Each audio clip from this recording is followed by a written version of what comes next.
জীবনে বাধা কেন আসে? বন্ধুরা, জ্যোতিষশাস্ত্র অনুযায়ী শনি গ্রহের অবস্থান দুর্বল বা অশুভ হয়, অথবা কুণ্ডলিতে 7.5 ঢাইয়া বা অশুভ দৃষ্টি থাকে, তখন মানুষের জীবনে বারবার বাধা ও দেরি দেখা যায়। এই সময়ে মনে হয় ভাগ্য যেন সাথে নেই। হঠাৎ মানুষ শত্রু হয়ে যায়, মনে ভয় ও হতাশা বাড়তে থাকে। কিন্তু মনে রাখবেন, শনিদেব শান্তিদাতা নন, তিনি কর্মফলের ন্যায় বিচারক। সঠিক উপায় ও সৎ জীবনযাপন করলে শনির কৃপায় মানুষ অনেক উচ্চতায় পৌঁছাতে পারে। শনিবারের সহজ ও শক্তিশালী উপায়। এবার জেনে নিন সেই সহজ উপায়টি।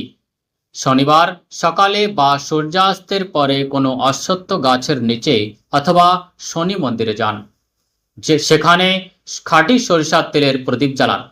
প্রদীপ জ্বালানোর সময় মনে সংকল্প নিন, হে শনিদেব, আমার জীবনের বাধা দূর করুন এবং সঠিক পথ দেখান।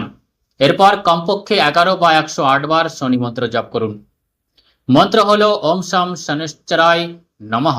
এই উপায়টি খুবই সহজ, কিন্তু নিয়ম ও বিশ্বাসের সাথে করলে জীবনে ধীরে ধীরে ইতিবাচক পরিবর্তন আসে।